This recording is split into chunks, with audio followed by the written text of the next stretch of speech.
Okay, okay, okay, okay. I'm studying the Bible in Toronto. I'm studying the Bible in Toronto. I'm studying the Bible in Toronto. I'm studying the Bible in Toronto. Studying the Bible with Mike and Pat. These other YouTubers are just so trash. Hit the thumbs up if you wanna support. Go follow Mike as he follows the Lord. I'm studying the Bible in Toronto. I'm studying the Bible in Toronto. I'm studying the Bible in Toronto. I'm studying the Bible in Toronto. You better watch out, Mike's calling out the shields. If you're not free grace, you need to sit down and chill. We're not hyper grace, you know we keep it real. Eternally secure, you know that we're sealed. We don't back low, we're not workspace heretics. Mike's not in it for the money, trying to get a lick. They out here selling their souls for a couple clicks. Becoming Freemasons so they can't just get rich. I'm studying the Bible in Toronto. I'm studying the Bible in Toronto. I'm studying the Bible in Toronto. I'm studying the Bible in Toronto. Shout out to Mike and Pat. Check out his channel, Toronto Bible Study. Subscribe and like.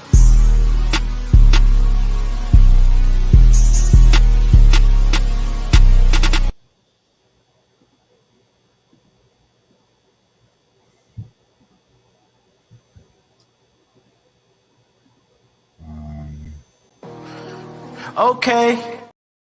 Sorry. Hello. Welcome to Toronto Bible Study. I'm your host, Mike Sampat. And today we're going to look at some we're going to look at some chapters from the wonderful book of First Chronicles. Yesterday we finished up from chapter 6 to 10. Now, the first 9 chapters were mostly about, they're what they call genealogies. So they're just telling you who was born from who, starting from Adam all the way down, and focusing mainly on the lines that are important to the history of Israel as we go forward. In Kings, we read that the northern tribes were taken away to to Assyria, and then later the southern tribes, the southern kingdom of Judea, was taken away to Babylon.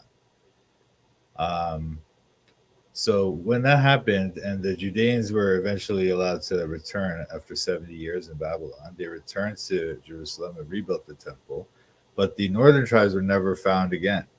So while Kings shows you both kingdoms, the history, the kings of both kingdoms, in Chronicles, we only really read about the southern kingdom. We only read about the northern kingdom when they are somehow encountering the southern kingdom, yeah?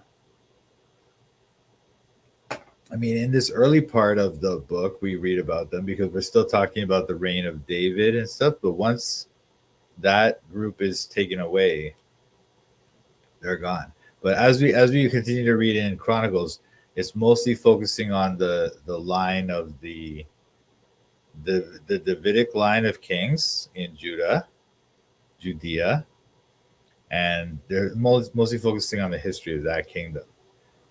But as we start here in in chapter 10 of First Chronicles, we read about the death of Saul, which is almost an exact recount or reenactment or retelling of the story we read in 2 Samuel chapter 31, I believe. Okay, the last chapter of First Samuel. My bad. The last chapter of First Samuel. Is it First Samuel? Yeah, the last chapter of First Samuel tells the story of Saul's death. And so we read about that in basically the same story. We read about it in 2 Chronicles chapter 10.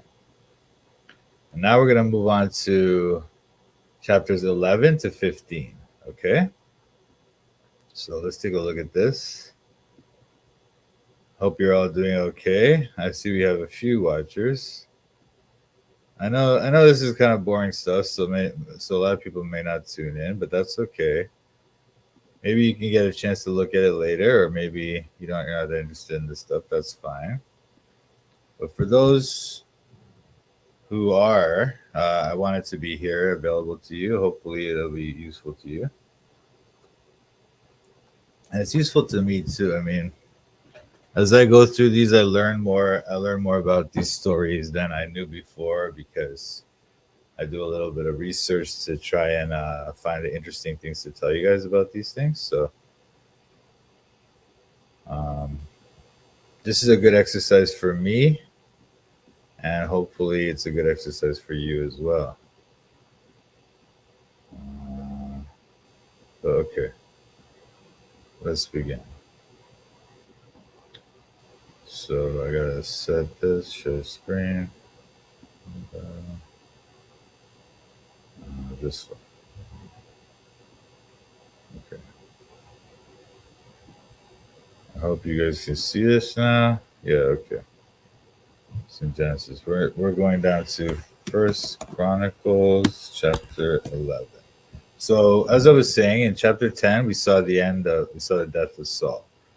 So Saul died for his transgression which he committed against the Lord, even against the word of the Lord which he kept not, and also for asking counsel of one that had a familiar spirit to inquire of it.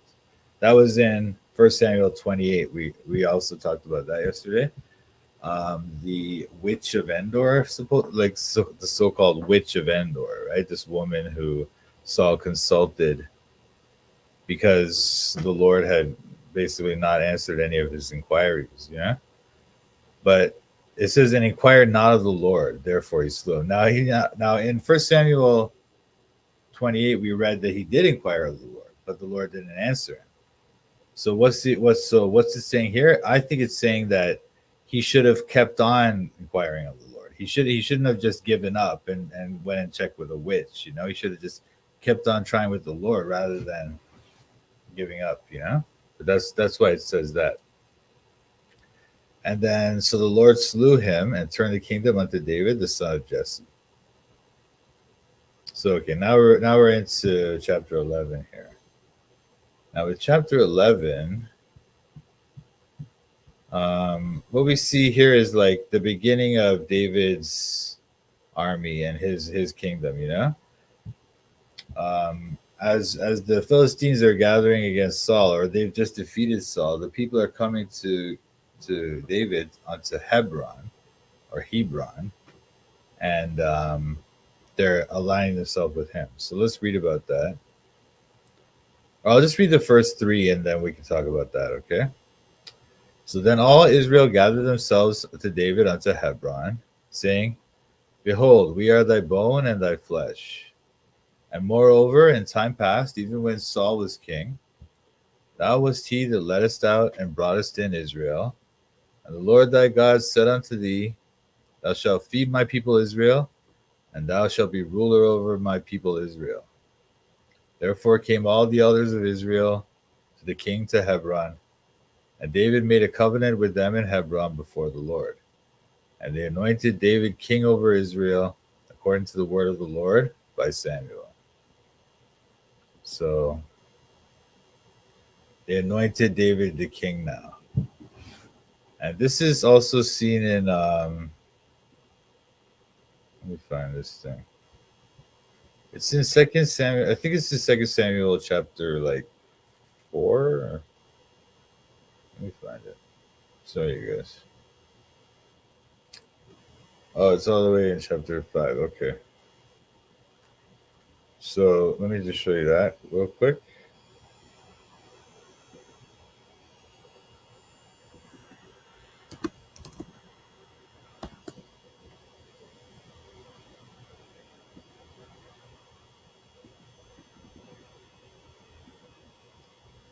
Oh, sorry, chapter 5. Okay, 5.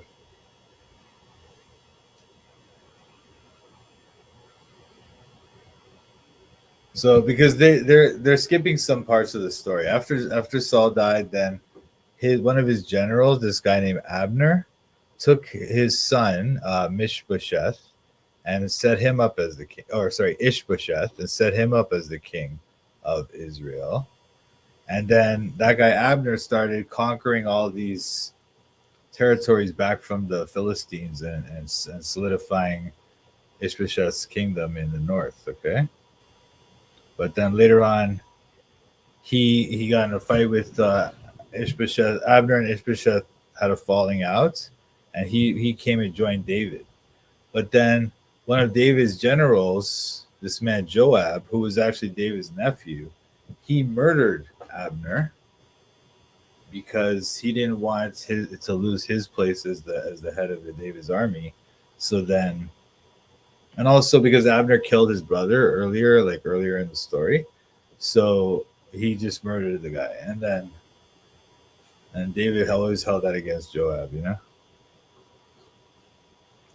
But anyway, so it was when Ishbosheth's like fortune started to fade. That's when the people came in 2 Samuel 5 to David. But First Chronicles skips all that, you know. But we see that it's the same basic story, you know. They came to Hebron. Behold, we are thy bone and thy flesh. Saul was king of us over us. Thou leddest out and broughtest in Israel. And the Lord said to thee, thou shalt feed my people Israel.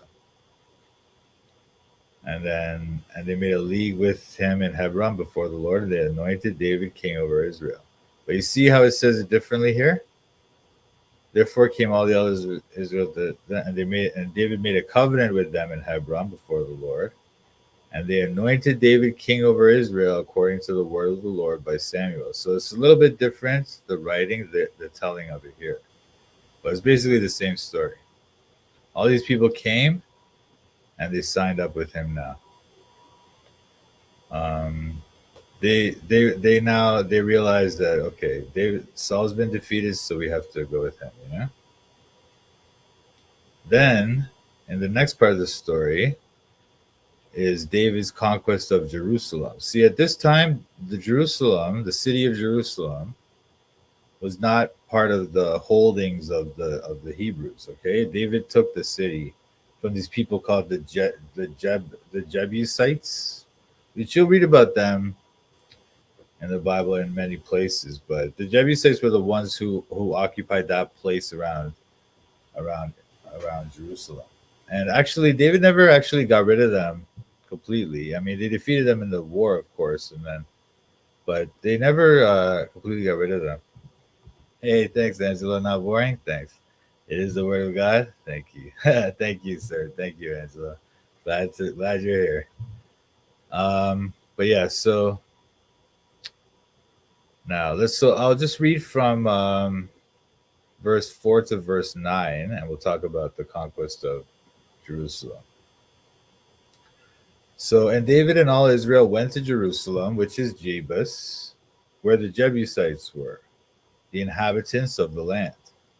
And the inhabitants of Jebus said to David, thou shalt not come hither. Nevertheless, David took the castle of Zion, which is the city of David. And David said, whosoever smiteth the Jebusites first shall be chief and captain. So Joab, the son of Zeruiah, went first up and was chief. And David dwelt in the castle, therefore they called it the city of David. And he built the city round about, even from Millo round about, and Joab repaired the rest of the city. So David waxed greater and greater, for the Lord of hosts was with him. So this is David takes over Jerusalem here. And Joab, again, like as I was saying, Joab is his nephew. Zeruiah is David's sister. And Joab has two brothers. Joab, Asahel, and Abishai. And Asahel gets killed by Abner, I was telling you before. But Abishai lives. But Joab ends up becoming kind of like, David starts to resent him later on, and then eventually he tells Solomon to make sure that he goes down to his grave with blood. And so Solomon eventually executes Joab. Um, but yeah, so this is when they take over the city. What else do we say about this? Let's see. The Jebusites. Yeah, the Jebusites were never wiped out by David. They just ended up hanging around. He let them live, and they would pay tribute to the kingdom of Israel. And then now for the rest of the chapter, we have this section. Oh, and you can read about this story also in where is it in Second Samuel? Hang on. Oh, this is also Second Samuel 5 from 1 to 10. You can read basically the same story as First Chronicles 11 1 to 9. Okay, so if you ever want to check it out, Second Samuel. But see, it's a little bit different the way they tell the story here. In Hebron, he reigned over Judah 7 years and 6 months, and in Jerusalem, he reigned 30 and 3 years over all Israel and Judah. And the king and his men went to Jerusalem unto the Jebusites, the inhabitants of the land, who spake unto David, saying, Except thou take away the blind and the lame, thou shalt not come in hither, thinking David cannot come in hither. Nevertheless, because it's a stronghold, like the thing is, Jerusalem is built, it's on a hill, and it's all like hill country, right? That whole area is like hill country.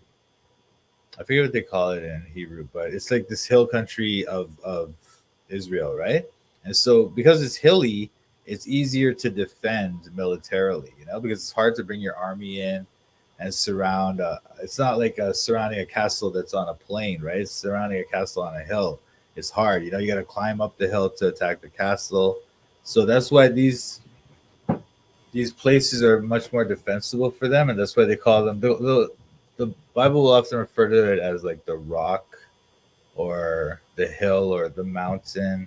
These aren't really mountains, they're more like hills, but they're talking about this elevated place where they build the castle or the stronghold, and then it's very difficult to attack. Okay,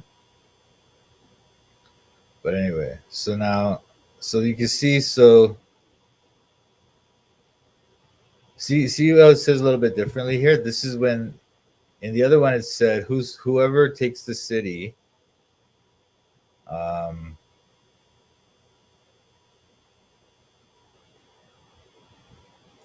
In the other story, we heard that whoever takes the city, they will be chief and captain. And then Joab took the city, but now it's talking this other story about the blind and the lame. So Second Samuel tells a little bit different details of the story, but you can read about it more over there if you want. Second Samuel chapter 5. Now the rest of this chapter is talking about the mighty men of David. Okay, it's kind of interesting to me because I think these guys are cool. They're like cool military fighter guys, and they're like his strongest warriors and stuff. So I like to read about these guys. They're kind of like my heroes, but I mean, for some people they might be kind of boring, but I think it's cool. But anyway, let's talk about these guys. So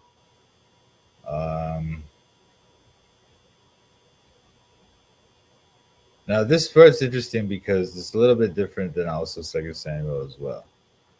So let's read this. So these also are the chief of the mighty men whom David had, who strengthened themselves with him in his kingdom and with all Israel, to make him king according to the word of the Lord concerning Israel. And this is the number of the mighty men whom David had: Jashobeam and Hachmonites, the chief of the captains. He lifted up his spear against 300 slain by him at one time. And after him was Eleazar, the son of Dodo, the Ahohite, who was one of the three mighties. So these are the three, right? He was with David at Pasdamim, and there the Philistines were gathered together to battle, where was a parcel of ground full of barley, and the people fled from before the Philistines. And they set themselves in the midst of that parcel and delivered it, and slew the Philistines, and the Lord saved them by a great deliverance. Now, before we move on, I wanted to show you this thing in 2 Samuel 2. So, there's a little bit differently here written here. This section is not at the beginning of the book, but it's closer to the end. 2 Samuel 23. These be the names of the mighty men whom David had. The Tachmonite that sat in the seat, chief among the captains, was Adino the Eznite. He lifted up his spear against 800, whom he slew at one time. See, we don't read about Adino the Eznite in First Chronicles. But then we read about this guy. We did read about him. After him was Eleazar, the son of Dodo the Ahohite, one of the three mighty men with David. When they defied the Philistines that were there gathered together to battle, and the men of Israel were gone away. He arose and smote the Philistines until his hand was weary, and his hand clave unto the sword. And the Lord wrought a great victory that day, and the people returned after him only to spoil. And after him was Shammah the son of Agi the Hararite, and the Philistines were gathered together into a troop, where was a piece of ground full of lentils, and the people fled from the Philistines. But he stood in the midst of the ground and defended it, and slew the Philistines, and the Lord wrought a great victory. So you see, so here we read about this guy, Shammah the son of Agi the Hararite. But in this story, we don't read about him. So you might think that Eleazar was the one who was down with them at the parcel of the ground full of barley. But in this story, it seems like Shammah, the son of Agi, was the one. But you can look into that a little bit more. There's a few theories about why that happens. It may be that both of them were there. It may be that there's something else going on. But we don't really have to focus on it too much here. But anyway, let's move on. So now the three of the 30 captains went down to the rock to David into the cave of Adullam. And the host of the Philistines encamped in the valley of Rephaim. And David was then in the hold, and the Philistines' garrison was then at Bethlehem. So David is in this cave, the cave of Adullam. This is like another one of these hills where they would build their fortresses. Okay, but this is not like a fortress. This is like in the cave. They were just they set up their camp in the cave or around the cave. And so but it is another one of these places that's highly defensible because of the geography, the hill and the hilly region around it. It makes it difficult to bring an army through.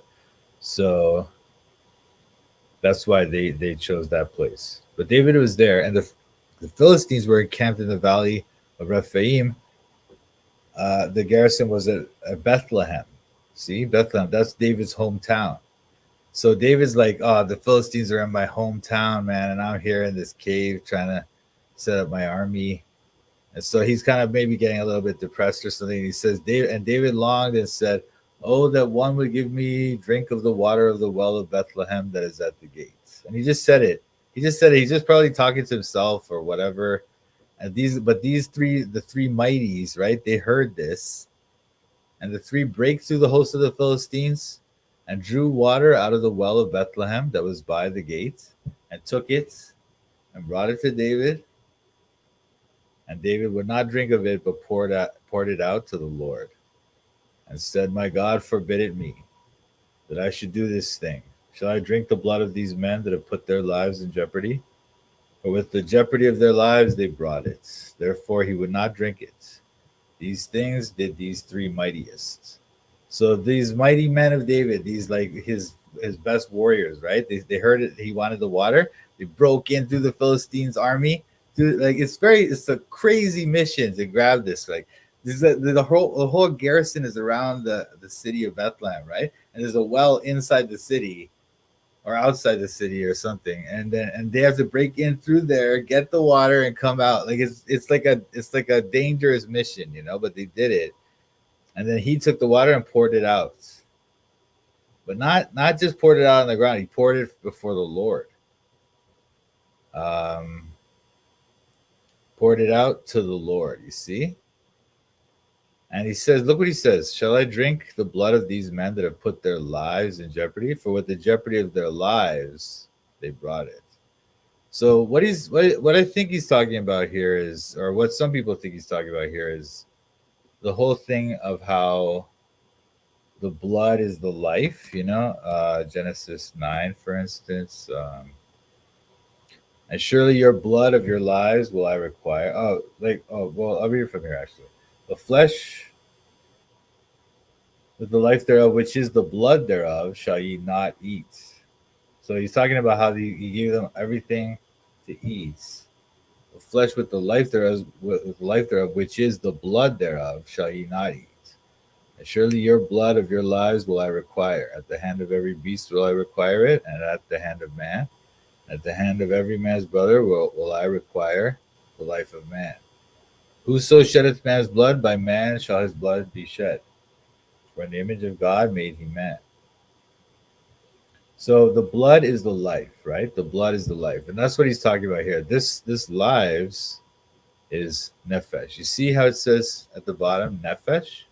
That means, like, often it's translated as soul, nefesh, but it means soul, or it can mean like not necessarily your inner soul, your spirit or whatever. It's your soul, like your life, like and it can actually refer to your living body, your life, your whole person, rather than, but it's not talking about the way we think of soul, But anyway, it's nefesh there, it's lives there, right? And here we have it again, this thing of the lives. So they drink the blood of these men, their lives, their nefesh. For with their lives, they brought it. That's what he's saying. So it's like he's drinking their blood, That's why he doesn't want to do it. Anyway, moving on. And Abishai, the brother of Joab, his soul is hanging on the edge of eternity, Toronto. Yeah. Okay, bro. This guy, AB1611, joint heir Timotheus. Yeah, okay, bro. Anyway, this guy thinks that because I teach the crossless gospel, so-called, that my soul is hanging on the edge of eternity. Well, once again, as I've told you before, AB1611, I do believe that Jesus died on the cross for my sins and rose again on the third day, and that I will rise with him. So no, my soul does not hang on the edge of eternity. My soul is completely safe, and I am going to heaven when I die. Okay, and if you don't understand that may be because your soul is hanging on the edge of eternity. Okay, but yeah, for those people who think that you like, I mean, like, once again, like, I do believe in the cross, I do believe in the death, burial, resurrection.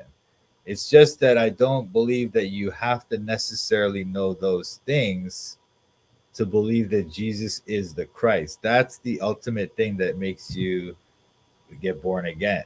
If you believe that Jesus is the Christ, you are born of God. 1 John 5:1. And the Christ is not defined as somebody who died for your sins and rose from the dead. I'm very sorry to tell you. So someone can conceivably believe that Jesus is the Christ without necessarily believing that he rose from the dead and died for our sins.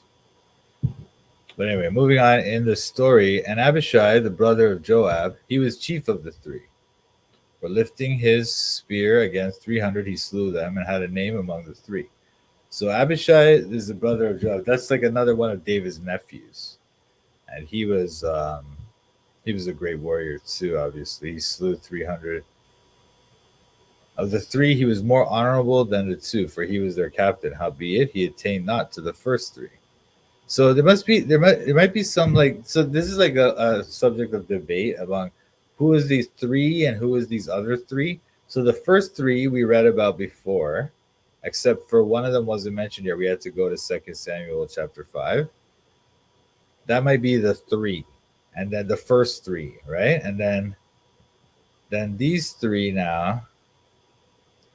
So this is like another three, and so it seems like David had these fighters around him, and then there would be, like, it looks like around 30. There was like 30 men that were his, like, top guard or something, his inner, like, knights, And then they had these other top 3 of them that were like their top men, the top guys. And one of them seems to be Abishai.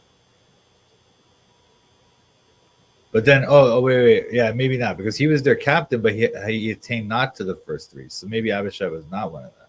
Then you have Benaiah, the son of Jehoiada, and he's somebody we read about in First Kings, chapter 2, 1. I think he's in chapter 1 as well, and you read about him in like the end of 2 Samuel as well.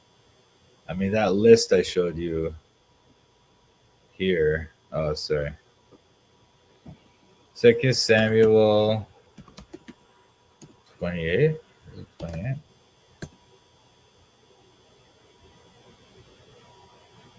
Wait, really? Oh, 23. Sorry, my bad.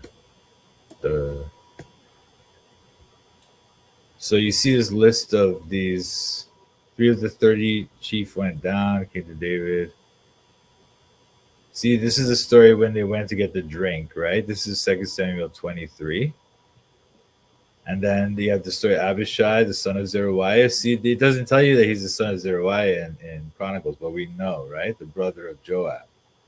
Chief among them, he lifted up his spear against 300 and slew them. Was he not most honorable of 3? Therefore he was their captain. Howbeit he attained not unto the first 3. And then Benaiah, the son of Jehoiada. You see? And this guy becomes like Solomon's bodyguard / killer, man. You know, he kills all Solomon's enemies. But he's like a really tough guy too. He's a great fighter, great warrior, right? So that's why they're listing him here. Benaiah, the son of Jehoiada, the son of a valiant man of Kabzeel, who had done many acts. He slew 2 lion-like men of Moab.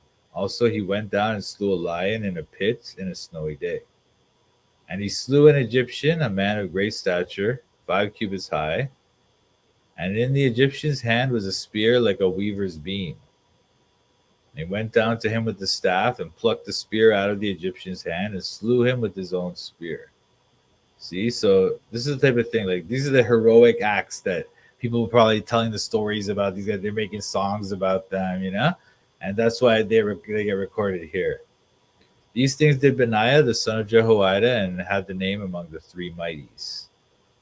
Behold, he was honorable among the 30, but attained not to the first 3, and David set him over his guard. So Benaiah, the son of Jehoiada, is a great fighter, a great warrior. And so is Abishai, David's nephew, but they did not attain to the first 3. They did not, but they were honorable among the 30. And then they named some of the rest of them. So also the valiant men of the armies were Asahel, the brother. So another brother of Joab, another one of David's nephews, the son of Zeruiah, was Asahel. But he ended up getting killed by that guy Abner, the general from Saul's army. And then Joab killed Abner later. But Asahel, the brother of Joab, Elhanan, the son of Dodo of Bethlehem, Shemoth the Harohite, Helez the Pelonites, Ira the son of Ikesh the Tekoite, Abiezer the Antothite. Let's see. Since I got saved, I repeatedly heard 1 Corinthians 15 verses 1 to 4 is what you have to believe to get saved. And that's why I also preached. But I stumbled upon your videos, and the way you explained it, I saw that I was deceived, and that the first 1 Corinthians 15 in context talks about different salvation. Yeah, that's right, Angelo. You're correct. And even the people who think that you have to believe that to go to heaven, they'll admit that 1 Corinthians 15 is not talking about salvation from hell. But they still think for some reason that that's the thing we have to believe, that it's that exact thing. Like, I don't know why they do believe that, but like there's too many scriptures that say we're supposed to believe that Jesus is the Son of God, the Christ. That's what we're supposed to believe. Jesus is the Christ. If we believe that Jesus is the Christ, we are born of God. There's no other condition. 1 John 5:1. Anyway, so Sibbecai the Hushathite, Eli the Ahohite, Maharai the Netophathite, Heled the son of Baana the Netophathite, Ithai the son of Ribai of Gibeah, that pertained to the children of Benjamin, Benaiah the Pirathonites, Hurai of the brooks of Gaash, Abiel the Arbathites, Asmaveth the Baharumites, Eliabah the Shalbanites, the sons of Hashem the Gizonites, Jonathan the son of Shagi the Hararite, Ahiam the son of Sakar the Hararite, Eliphal the son of Hur, Hefer the Mechirethites, Ahijah the Pelonite. Let me see how to pronounce it. Mecherethites. Mecherethite. That's interesting. In the Hebrew, it's spelled a little bit different because in the English, what they do, they're transliterating it. They're saying in the Hebrew they put this little like, see this little thing at the edge at the end of it. That's to make it say. Oh, it is Mecherethites. Mecherethites. So I'm not sure what the original name is. Mecherath. But yeah, so the children of Mecherath are Mecherethites, and Hefer is one of them. Ahijah, the Pelonites. Hezro, the Carmelites. Naarai, the son of Ezbai. Joel, the brother of Nathan. Mibhar, the son of Hagari. Zelek, the Ammonites. Naharai. Ammonites were one of the enemies of the Israelites. So you can see that there was some back and forth. So if an Ammonite came and joined the Israelites, and if they got circumcised, they would be an Israelite. They could join them, So that was the way it was back then. Later on, they kind of forgot about that, and it seemed a little bit more difficult for people to join them later on, or they wouldn't really, or it's hard to say, but we don't really think. I don't think they were continuing to circumcise people who were Gentiles and wanted to join, but they would allow them to become like proselytes, people who were trying to follow the law of Moses and follow the God of Israel. But anyway, okay, Zelek the Ammonite, Naharai the Berathites, the armor bearer of Joab, the son of Zeruiah. So this is the armor bearer of Joab, and he was also one of the 30 top, the mighty warriors of David, okay? Ira the Ithrite, Garab the Ithrite, Uriah the Hittite. You see this person? This is the person who was married to Bathsheba. So he was one of David's best soldiers. One of the 30, the mighties, And so, but David murdered him, so. But at least the Bible remembers that he was one of the great ones. He was one of the great warriors of David. Uriah the Hittite, Zabad the son of Alai, Adina the son of Shitza the Reubenites, a captain of the Reubenites, and 30 with him. Hanan the son of Maacah, and Joshaphat the Mithnites. Uzziah the Ashtarathites, Shammah and Jehiel the sons of Hotan, the Arowerites. Is the other place Arower? We read about it earlier. Jediael the son of Shimri, and Joha his brother, the Tizite. Eliel the Mahavite, and Jerubai and Joshaviah, the sons of El-Naam, and Itma the Moabites. Eliel and Obed and Jaziel the Mesobites. So in 2 Samuel 28 or 23, they have another list of these mighty men that were under David, but this list is longer and it has more names. So these people seem to remember more. Yeah. Yeah, it's not eternal salvation. You're right, Angela. I agree. Anyway, moving on. So those are the mighty men of David, okay? Chapter 11. So that's what we read. So in chapter 11, the armies joined back with David, the armies of Israel. They made him the king of all Israel. And they've left Saul now. And also he took back the city of Jerusalem, or he took it. He took the city, and now he made it his castle. And they built up the city. Joab built up the wall around it, and also we read the list of the mighty men. So now we have this list. This is talking about the people that came to David in Ziklag. This is when, well, as you can read it here, or I'll talk about it a little bit. So David was in Ziklag because when Saul was chasing him out of Israel, he went to this place in Canaan. What was the name of the place again? Anyway, the king's name was Achish. It was Achish, and they went to this place Ziklag because Achish was gonna allow David to join him, but let me find this thing. Okay, so in 1 Samuel 27,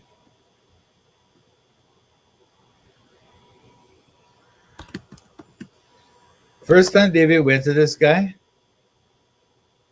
he went to this guy and he was pretending to be crazy, and the guy just told him to leave, get out of here, because David got scared. But then now David went back to him. See, David said in his heart, I shall not perish one day by the hand of Saul. There's nothing better for me that I should speedily escape into the land of the Philistines. And Saul shall despair of me to seek me any more in any coast of Israel, so I shall escape out of his hand. Oh, Gath, that's the place. Gath. David arose and he passed over with the 600 men that were with him unto Achish, the son of Maok, king of Gath. So Achish came to, now he likes David, so he gave David this place, Ziklag. And he dwelt with him, right? And David said unto Achish, give me a place in some town or in the country that I may dwell there. For why should thy servant dwell in the royal city with thee? And Achish gave him Ziklag that day, wherefore Ziklag pertaineth unto the kings of Judah unto this day. So that place Ziklag, David was setting up his army there, okay? And then later on, now these men come to him in Ziklag. These are from the army of Saul, and they come to him. They're like slowly leaving off from Saul, right? So Saul's like his whole situation is falling apart because ever since when he was with David, when he had David with him, they were defeating the Philistines and they were winning. But when he started to chase David and break and like fight with David, then the Philistines started to win against him, and they were building up their armies. Now the people were realizing this, so they started to join David. So let's read about this. Now these are they, or hang on.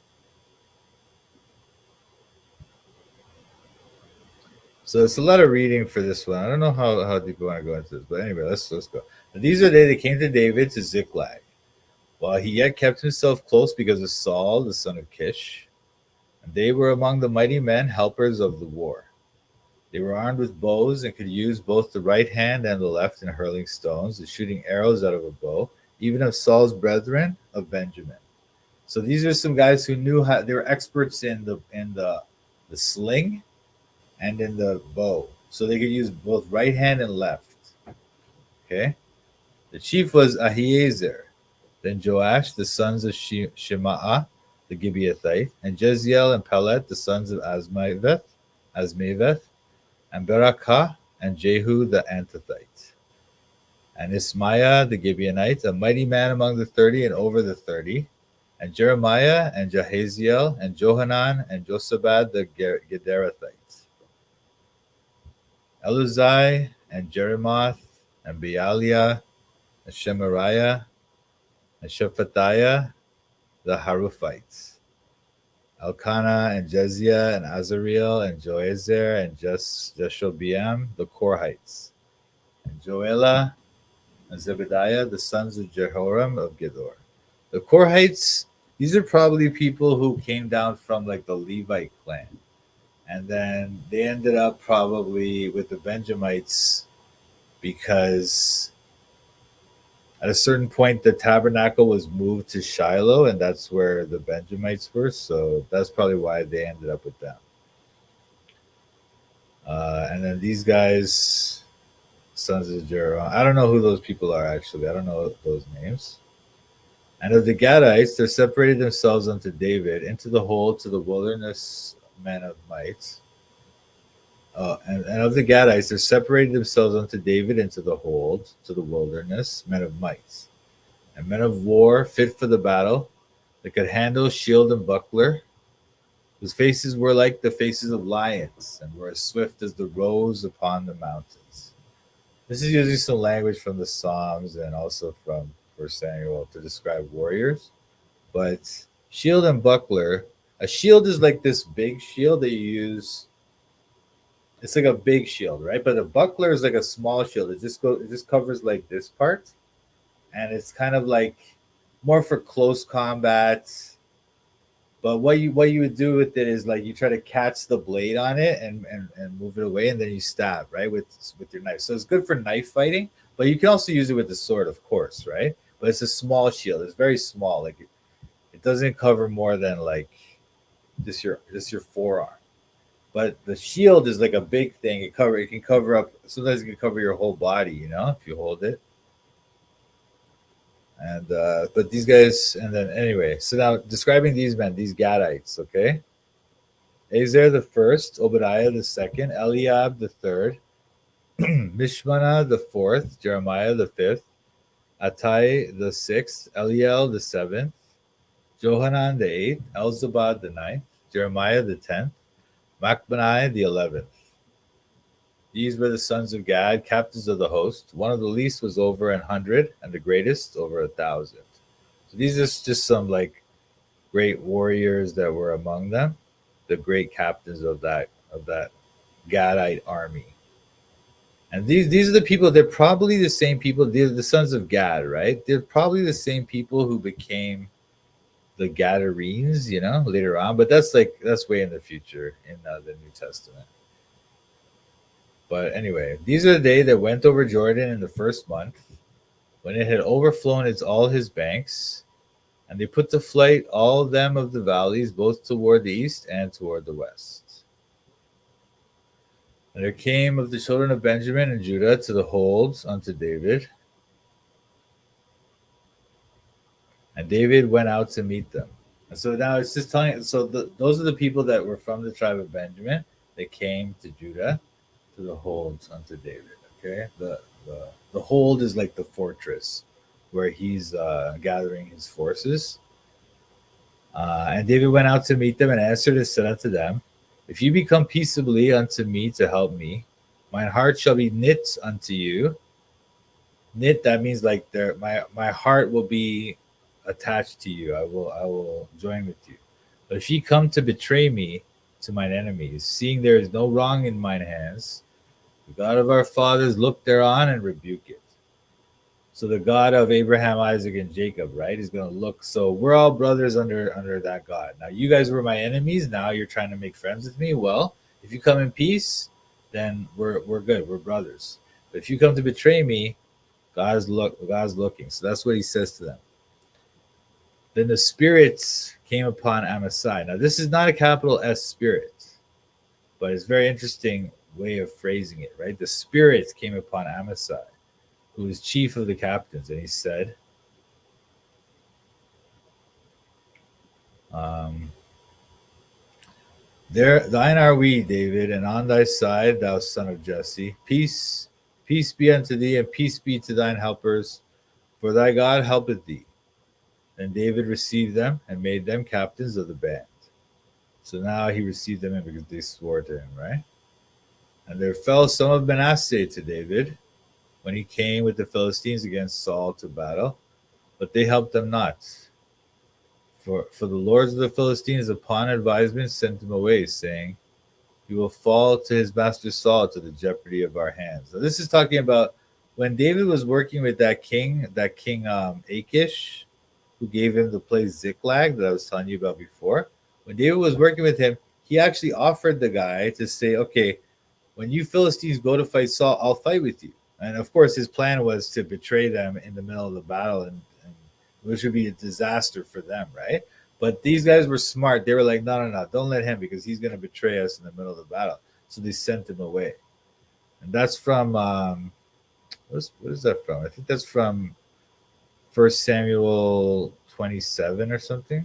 Let me check it out. No, it can't be First Samuel 27. Must be let me check it out. First Samuel 27 was when he met.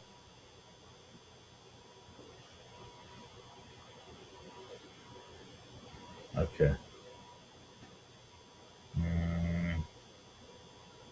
Oh, it's First Samuel 29. Okay, that's when you can read about this.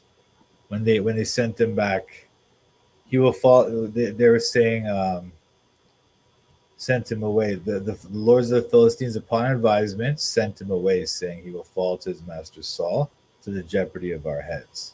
So you can read about that in First Samuel 29. Okay. But then David went on. He went back to Ziklag, the place where Achish gave him to live. As he went to Ziklag, there fell to him of Manasseh Adnah and Jozabad and Jediael and Michael and Jozabad and Elihu and Ziltai. See, this is my name, Michael, right? But it would probably be pronounced Mikael, because the ma means like who or what. It's like a question, right? And then the ka is like as or like, and then el means God. So the name Michael means who is like God, who is as God, or who is like God.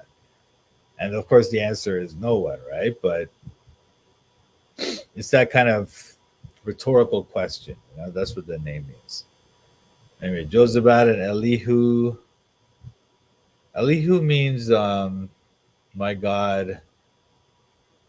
Elihu. What is that? Elihu is my God. It's my El means God, and Eli means my God. So Elihu means. Let me find out. I'll try to find out what that means. Ziltai, captains of the thousands that were of Manasseh. And they helped David against the band of the rovers, but they were all mighty men of valor and were captains in the hosts. For at that time, day by day, there came to David to help him until it was a great host, like the host of God. So you see, because he's got his little fortress, and people are more and more coming to him to join him because Saul's fortunes are falling apart. They're realizing that he's not a good king, and they're just going to David and saying, you could be our king. You're better. So his army is growing. And these are the numbers of the bands that were ready, armed to the war, and came to David to Hebron to turn the kingdom of Saul to him, according to the word of the Lord. The children of Judah that bare shield and spear were 6,800, ready armed to the war.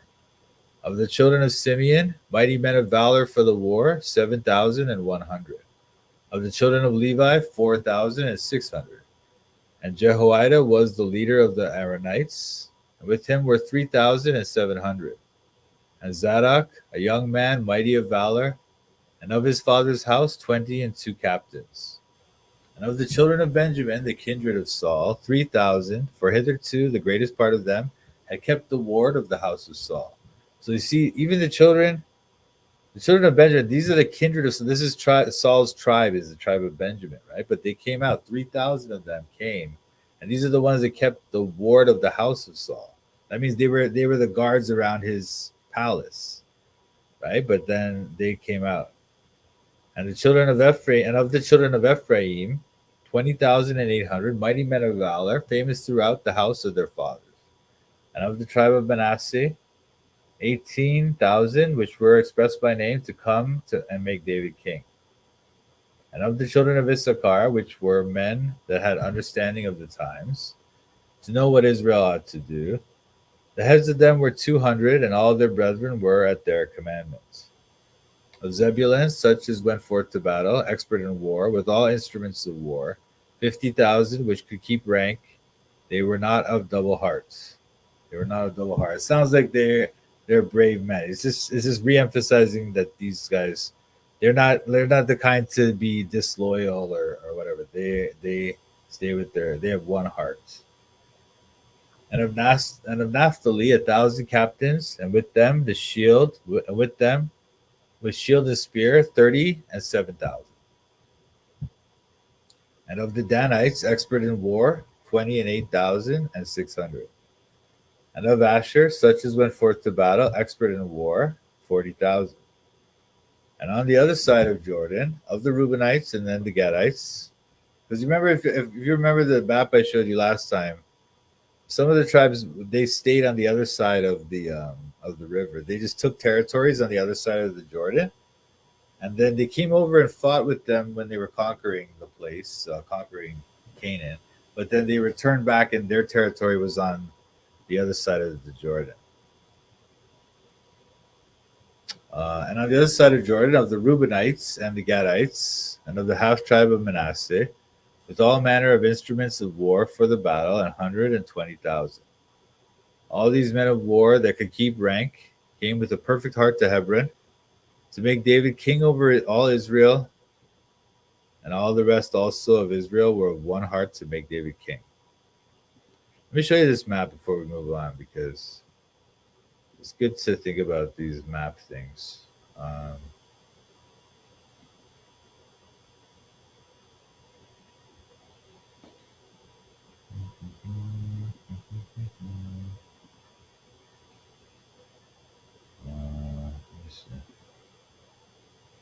Sorry guys, these maps, this one's okay.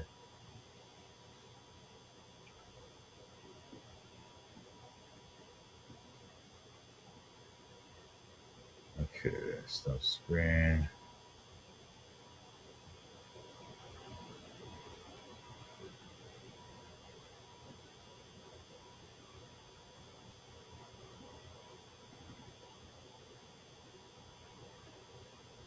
Okay. So if you can see this map, I don't know if you can or not, but hang on.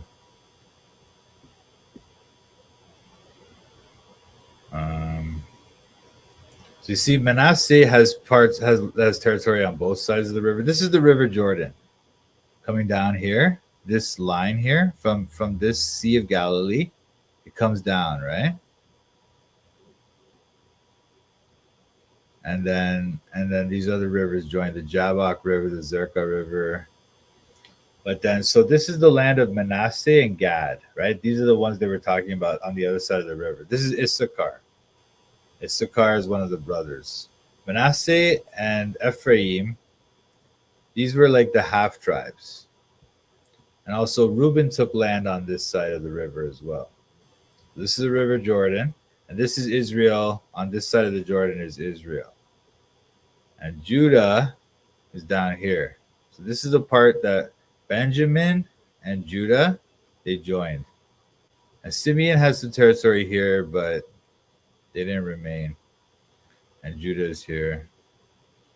Dan, Ephraim. Okay. Just wanted to show you that to get that in your head a little bit. So we can go back now.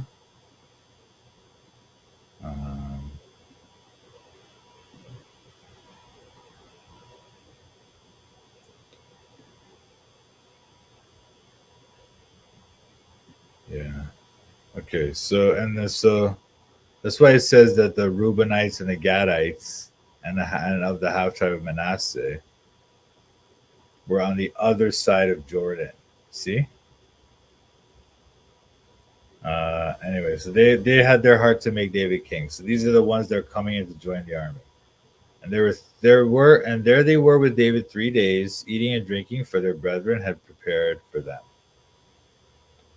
Moreover, they that were nigh them, even unto Issachar and Zebulun and Naphtali, brought bread on asses and on camels and on mules and on oxen, and meats, meal, cakes of figs, and bunches of raisins, and wine and oil and oxen and sheep abundantly. For there was joy in Israel. So when they came to join with David, they had a party. They enjoyed themselves. They had food and stuff, because it was a day of celebration. Okay. So that's chapter 12. We learned about how David's rebuilding his army and rebuilding his kingdom. Now in 13, it's the story kind of moves to hang on. Story moves to this other story that we read about in Samuel in First Samuel as well. Because now that David has taken back the kingdom, he wants to bring the ark with him from this place Kirjath Jearim to Jerusalem. But watch what happens, okay? And we read about this story in First Samuel, but of course not. Of course, most of my viewers weren't able to join us in the Discord. But if you were in a Discord Bible study, then you know about this story. But I'll read it again. It's a little bit different here. And David consulted with the captains of thousands and hundreds, and with every leader. And David said unto all the congregation of Israel, if it seems good unto you, and that it be of the Lord our God, let us send abroad unto our brethren everywhere that are left in all the land of Israel, and with them also to the priests and Levites which are in their cities and suburbs, that they may gather themselves unto us. And let us bring again the ark of our God to us, for we inquire not at it in the days of Saul. And all the congregation said that they would do so, but the thing was right in the eyes of all the people. So David gathered all Israel together from Shihor of Egypt, even unto the entering of Hamath, to bring the ark of God from Kirjath Jearim. And David went up and all Israel to Baalah, that is, to Kirjath Jearim, which belonged to Judah, to bring up thence the ark of God the Lord, that dwelleth between the cherubims, whose name is called on it. See, because the ark has these two, I mean, God is also dwelling between cherubim. He has these cherubim. Cherubims are these like angelic beings. They're not human. They don't look like humans. They look like these giant beasts with wings and stuff, you know? And God will have them beside his throne. Or sometimes his chariots will be riding on these things, you know, like in Psalm 18. Or sometimes he just rides on them. In Psalm 18, he just rides on a cherubim, you know? Or it might be that the cherubim are carrying his chariot. It's not quite clear, but yeah. So he has these. And then also on the ark, on the cover of the ark, the covering, they call it the caporet or the mercy seat. Our King James Bible calls it. On the top of that, you see this thing called the oh wait, sorry. I wonder if this is gonna work. Okay.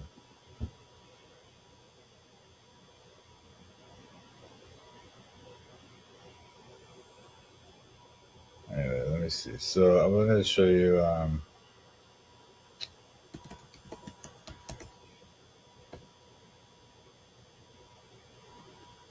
so this is the mercy seat, right? And they have these cherubim. Those are like the cherubim. And when God appears, he would appear his foot, it's like compared to his footstool, this mercy seat, this ark. So but when the high priest would go there once a year on the Day of Atonement into the Holy of Holies where the ark is, and would commune with God, and it's believed that he would appear somehow, like not appear, but just kind of some aspect of him would be there between the two cherubim. So that's why it says sometimes that dwelleth between the cherubim. God dwelleth between the cherubim. Or cherubims. Okay. But anyway, I'm just gonna show you this thing now.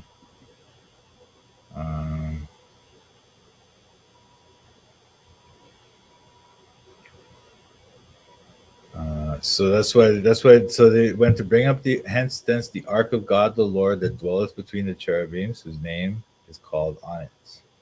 And they carried the ark of God in a new cart out of the house of Abinadab, and Uzzah and Ahio drave the carts. And David and all Israel played before God with all their might, and with singing, and with harps, and with psalteries, and with timbrels, and with cymbals, and with trumpets. So they're playing music. Harps, obviously, psalteries. It seems like they're maybe something like a another kind of stringed instrument, the psaltery, and the timbrel seems to be something like kind of like maybe kind of like what are those things they shake? Like a tambourine. You see at the bottom how it says tambourine. So it seems to be something like that. Timbrels and cymbals. We know what cymbals are, right? And trumpets. So horns. That's this word. Chatsotsra. Chatsotsra. And when they came unto the threshing floor of Chidon, Uzzah put forth his hand to hold the ark, for the oxen stumbled. And the anger of the Lord was kindled against Uzzah, because he put his hand to the ark, and there he died before God. And David was displeased because the Lord had made a breach upon Uzzah. Wherefore that place is called Perez Uzzah to this day. And David was afraid of God that day, saying, How shall I bring the ark of God home to me? David was afraid of God that day, saying, How shall I bring the ark of God home to me? So David brought not the ark home to himself to the city of David, but carried it aside into the house of Obed-Edom the Gittites. And the ark of God remained with the family of Obed-Edom in his house 3 months. And the Lord blessed the house of Obed-Edom and all that he had. So this happens, and then God's blessing the house of Obed-Edom. Then later David goes and takes the ark from Obed-Edom. When he hears about how God is blessing that house, David goes and gets it. That's another story that we read about in let me see, where is that in that would be 2 Samuel.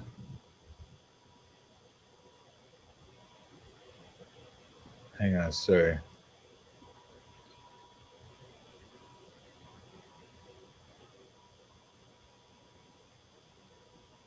So this story is in 2 Samuel chapter 6, okay? If you want to read this story. This is it's told a little bit differently.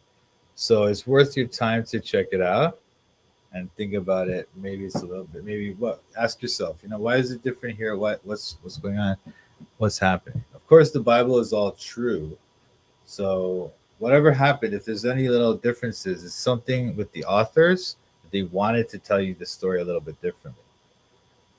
For example, they leave out many details in First Chronicles that are in 2 Samuel and First Kings about David. But they don't want to tell you all the story of David. What they want to focus on is the fact that he is the Davidic king.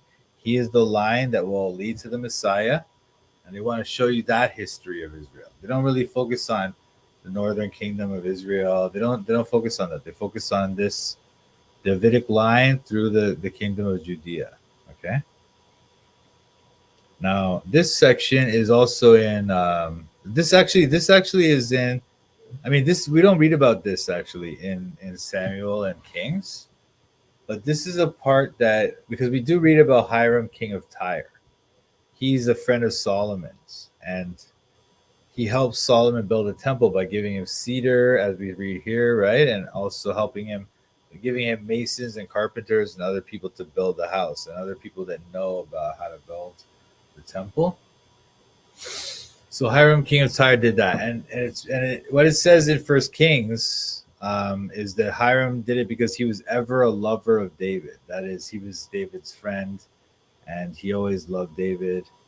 But these people, the people of Tyre, they end up becoming like famous more for being wicked than anything else. Like in Jesus's day, he says Sidon and Tyre, the people of Sidon and Tyre will sorry, let me find that thing before I mess it up.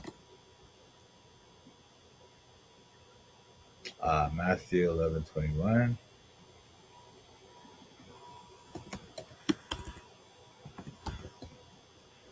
Woe unto thee, Chorazin! Woe unto thee, Bethsaida! So he's saying, woe unto you, you cities that I am doing my mighty works in. Jesus is saying this, right? Woe unto you, for if the mighty works which were done in you had been done in Tyre and Sidon, they would have repented long ago in sackcloth and ashes. But I say unto you, it shall be more tolerable for Tyre and Sidon at the day of judgment than for you. And then he says a similar thing about Capernaum and Sodom. It'd be more tolerable for the land of Sodom than for Capernaum. So, I mean, that means Tyre and Sidon are basically in the Jewish mind of the time of Jesus. They're as evil as Sodom and Gomorrah.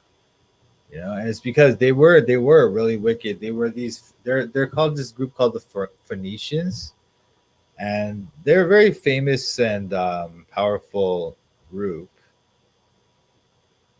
They're a bit mysterious. We don't know too much about them. Most people do attribute the alphabet that we read to them. And can you read it? Can I read what in Hebrew, AV 1611? Well, what do you want me to read in Hebrew? Anyway. So yeah, so Sidon and Tyre, they're these like it's called often Zidon, but anyway, these people were wicked. They used to sacrifice babies and stuff. The Phoenicians, you know? And a lot of people think that they invented the alphabet that we use today. Most people would argue that they invented the alphabet. And that the Hebrews, but Proto-Hebrew, or sort of like the original Hebrew alphabet, the early Hebrew alphabet, is almost identical to the early Phoenician alphabet. So my theory actually is that the Hebrews invented the alphabet and the Phoenicians copied it from them, but it's very thin evidence from that period, so we don't really know. And most scholars agree that the Phoenicians invented it and the Hebrews took it from them. But I doubt that, but maybe it's possible. It's possible. But anyway, so Hiram, king of Tyre. Now, so in the time of David and Solomon, Hiram might have actually turned to the Lord and become a good person, you know. But because of Solomon's failure and the other kings of Israel, they ended up failing to show him the true magnificence of our God. Even though they started to, but they didn't fully show it because they started to sin, and so eventually he never learned the lesson. But at this time, he might have had a chance to become like, maybe he was saved even now, you know, because if you read on, or if you read in it's in First Kings, but he talks about the Lord and how the Lord has blessed David, you know, and Solomon. But anyway, now Hiram, king of Tyre, sent messengers to David and timbers of cedars with masons and carpenters to build him a house. And David perceived that the Lord had confirmed him king over Israel, for his kingdom was lifted up on high because of his people Israel. And David took more wives at Jerusalem, and David begat more sons and daughters. Now, these are the names of his children which he had in Jerusalem: Shammua and Shobab, Nathan and Solomon, and Ibhar and Elishua and Elpalet, and Noga and Nepheg and Japhia, and Elishama and Beelada. Oh, sorry. Let me pronounce this. How do you pronounce this? Uba Eliada.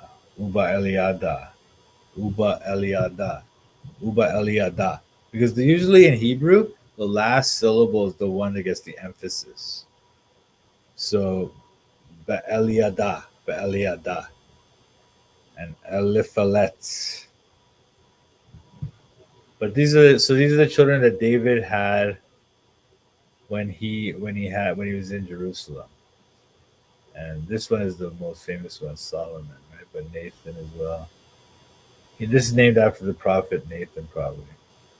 But Nathan means gift. Nathan means gift. And Solomon means like peace. Shalomo. It means like peace or something. I'm not sure. It was related to that word peace, okay? Not sure exactly what it means. But yeah, those are the kids that he had when he was in Jerusalem. So about 10. 3, 6, 9. Oh, sorry, 12. And when the Philistines heard that David was anointed king over all Israel, all the Philistines went up to seek David. And David heard of it and went out against them. When the Philistines came and spread themselves in the valley of Rephaim, and David inquired of God, saying, Shall I go up against the Philistines, and wilt thou deliver them into mine hand? And the Lord said unto him, Go up, for I will deliver them into thine hand. So they came up to Baal Perazim, and David smote them there. And David said, God hath broken in upon mine enemies by mine hand like the breaking forth of waters. Therefore they called the name of that place Baal Perazim. Baal Perazim. What does this mean? Possessor of breaches. So Baal means like Lord, but it also means like the owner or the master, right? So, and then Perazim means the breaches. So Baal of Perazim. And when they had left their gods there, David gave a commandment, and they were burned with fire. So the Philistines left their gods there when they fled from David's army, and they burnt their gods, their idols. And the Philistines yet again spread themselves abroad in the valley. Therefore David inquired again of God. And God said unto him, Go not up after them, turn away from them, and come upon them over against the mulberry trees. And it shall be, when thou shalt hear a sound of going in the tops of the mulberry trees, that then thou shalt go out to battle, for God is gone forth before thee to smite the host of the Philistines. David therefore did as God commanded him, and they smote the host of the Philistines from Gibeon even to Gezer. And the fame of David went out into all lands, and the Lord brought the fear of him upon all nations. So this is when David has now consolidated his kingdom, and now he's like feared by all the surrounding nations, so he's gonna have peace now. I don't know if you guys have any questions or anything. You can go ahead and put them in the chat, right? I keep coming back. I'll check every few minutes to see if you put anything in the chat. So if you have any questions, drop them in there. But I won't, like, you know what? I'll try to read some of it in Hebrew a little bit later, maybe 16:11. But right now I just want to get through the English. But okay, so now the chapter 15, we have this story when,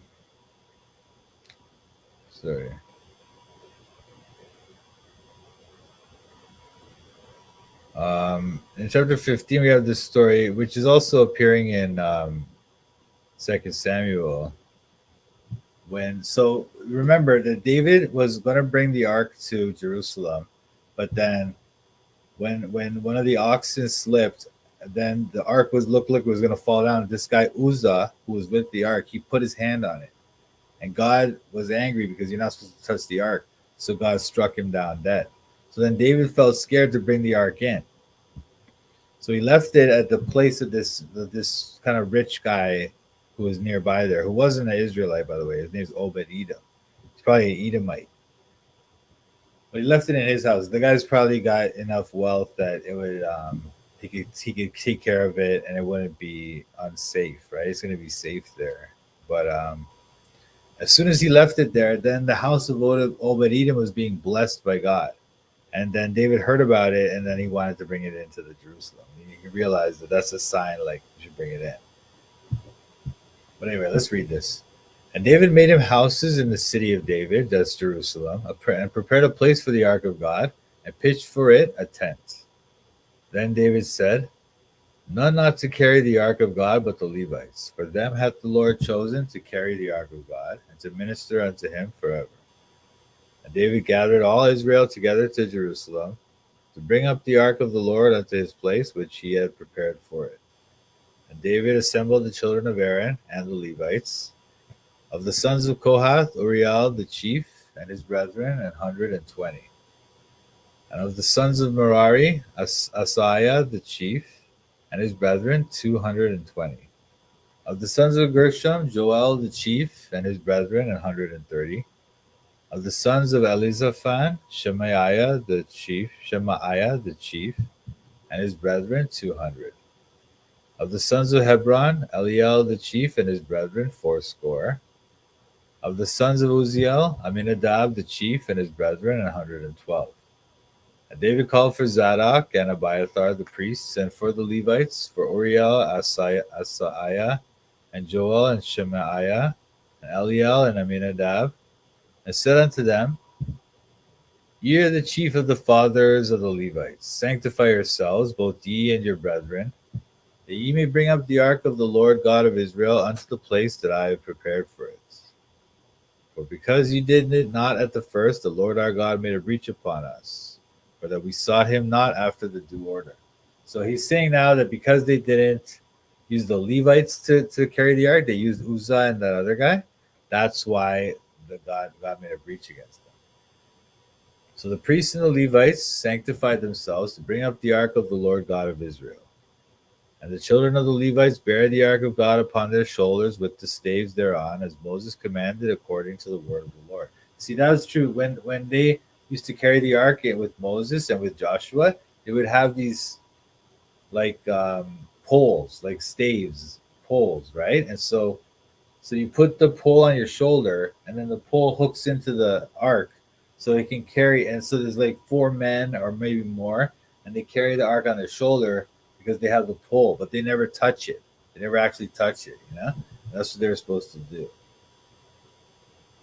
And David spake to the chief of the Levites to appoint their brethren to be the singers with instruments of music, psalteries and harps and cymbals, sounding by lifting up the voice with joy. So the Levites appointed Heman the son of Joel, and of his brethren, Asaph the son of Berechiah, and of the sons of Merari their brethren, Ethan the son of Cushaiah. And with them their brethren of the second degree, Zechariah, Ben, and Jaaziel, and Shemiramoth, and Jehiel, and Uni, Eliab, and Benaiah, and Maasaiah, and Mittithiah, and Elipheleh, Mikneiah, and Obed-Edom, and Jael the porters. So the singers, Heman, Asaph, and Ethan, were appointed to sound with cymbals of brass. Zechariah and Aziel and Shemiramoth and Jehiel and Uni and Eliab and Maaseiah and Benaiah with psalteries on Alamoth. And Mettithiah and Elipheleh and Mikneiah and Obed-Edom and Jael and Azaziah with harps on the Sheminith to excel. And Chenaniah, chief of the Levites, was for song. He instructed about the song because he was skillful. And Berechiah and Elkanah were doorkeepers for the ark. And Shebaniah and Jehoshaphat, and Nethaneel and Amasai, and Zechariah and Benaiah, Eleazar the priests, did blow with the trumpets before the ark of God. And Obed-Edom and Jehiah were doorkeepers for the ark. So David and the elders of Israel and the captains over thousands went to bring up the ark of the covenant of the Lord out of the house of Obed-Edom with joy. And it came to pass, when God helped the Levites to bear the ark of the covenant of the Lord, that they offered 7 bullocks and 7 rams. So at this time, so all those Levites, the ones that are musicians, they're playing music, and then the other ones are carrying the ark, and they're going out from the house of Obed-Edom, and Obed-Edom is among them, and then they're going towards the house, right? And then they stopped, and they offered 7 bullocks and 7 rams. And David was clothed, and David was clothed with a robe of fine linen, and all the Levites that bear the ark, and the singers, and Chenaniah, the master of the song with the singers. David also had upon him an ephod of linen. An ephod is like a kind of undershirts. Okay.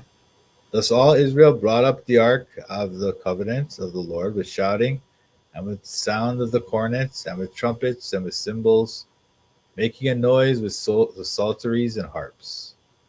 And it came to pass, as the ark of the Lord came to the city of David, that Michal, the daughter of Saul, looking out at a window,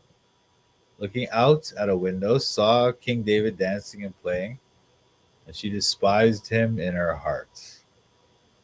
Now you remember that story. You may remember that story from First Samuel.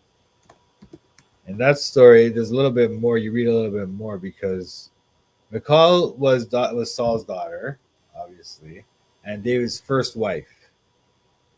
But David never really treated her like a wife. I mean, I suppose he had a husband-wife relationship with her at first, but then later and she helped him escape Saul at one point. Eh? So she was a loyal wife to him. She was a good wife to him. She helped him escape her father when her father was trying to kill David.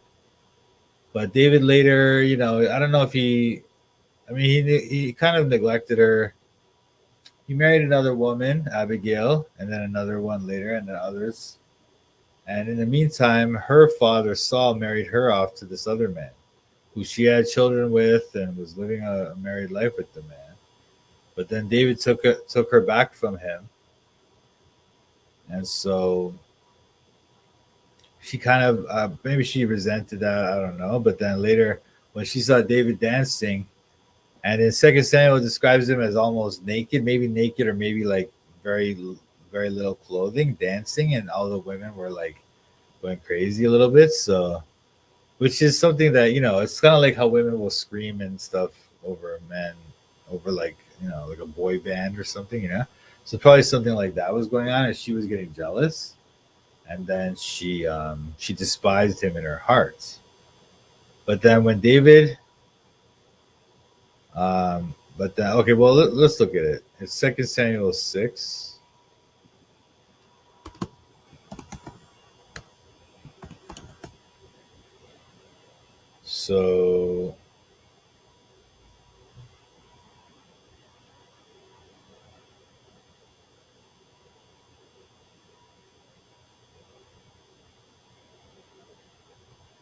So David offered the burnt offerings. Oh, wait. So this is the part we just read, right? In First Chronicles. And as the ark of the Lord came into the city of David, Michal, Saul's daughter, looked through a window and saw King David leaping and dancing before the Lord, and she despised him in her heart. So that's all we read in First Chronicles. We don't read anything else. Because in that story, they want you to know the story of David and his dynasty and his kingship and the Davidic line. They don't want you to know all the little dramas that happen. They just don't want to focus on it because they want you to focus on the continuity between David down through the kings of Judah. Okay? So that's why they don't talk about all these details. But then so we read about this. She despised him in her heart. And then as we read on, they brought in the ark of the Lord, set it in his place, in the midst of the tabernacle that David had pitched for it. Tabernacle is like a tent because the temple hasn't been built yet, right? Solomon's going to build the temple later. And David offered burnt offerings and peace offerings before the Lord. He blessed the people. He dealt among all the people, even among the whole multitude, as well to the women as the men, everyone. So he's giving them away food and wine and stuff, giving to the men and women. And this is as like a gift for the celebration of the fact that the ark has returned to Jerusalem. Then David returned to bless his household. And Michal, the daughter of Saul, came out to meet David and said, "How glorious was the king of Israel today, who uncovered himself today in the eyes of the handmaids of his servants, as one of the vain fellows shamelessly uncovereth himself." See, so she's kind of like, she's being sarcastic, but she's insulting him, And David said unto Michal, "It was before the Lord which chose me before thy father, and before all his house, to appoint me ruler over the people of the Lord, over Israel. Therefore will I play before the Lord. And I will yet be more vile than thus. I will be base in mine own sight. And of the maidservants which thou hast spoken of them shall I be had in honor." Therefore, Michal, the daughter of Saul, had no child unto the day of her death. Now, it's very interesting what he says here. And I will be yet more vile than thus, and will be base in mine own sight. And of the maidservants which thou hast spoken of them shall I be had in honor. Now, it sounds like what he's saying is that I'm going to sleep with those girls that were freaking out over me when I was dancing around. It sounds like that, right? I don't know what exactly that means. You can tell me what you think. But that sounds like what that is. Because that's why he's more vile. He's more base. In his own sight. And then it says this, therefore Michal, the daughter of Saul, had no child until the day of her death. And so this sounds as if he never had sex with her again, which is another wicked thing to do to your wife. I'm sorry to say. This is his first wife, remember, his first wife. And also, she was helping him, man. She helped him escape Saul. Saul was going to kill him. And she was the one. So she basically saved his life. And yeah, I mean, she probably shouldn't have said this, whatever she said to him here, but the idea that he should just deny her sex for the rest of her life seems a bit much. Oh, hey Marco, what's up, brother?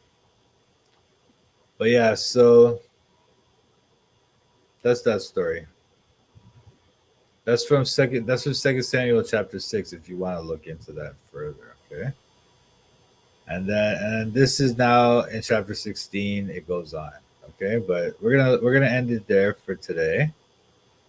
That's chapters 11 to 15. Okay, so I don't know. Do you guys have any questions or any thoughts about this? We could talk about it before I sign off. Or do you guys have any thoughts about other suggestions for lives or anything? Join Free Grace Reacts. Oh, okay, yeah, I'll do that actually. I'll check them out. I don't know, but all right, so that was First Chronicles chapter 11 to 15. You guys, I hope that you guys got something out of this. Just continue doing lives. Yeah, thanks, Angela. Yeah, I'm glad you like it. I like it too. I like the lives too, because I like to interact with you guys. It's much more fun. But yeah, thanks. I'm glad you guys are enjoying it, getting something out of it. I hope you're getting some good information and learning about the Bible from this. And if I'm being confusing in anything, let me know and we can discuss, and I can try to answer any of your questions. Okay. But yeah, that's it. Okay, so thanks, guys. Thanks for watching, and I'll see you soon. Thanks for watching Toronto Bible Study. Hallelujah.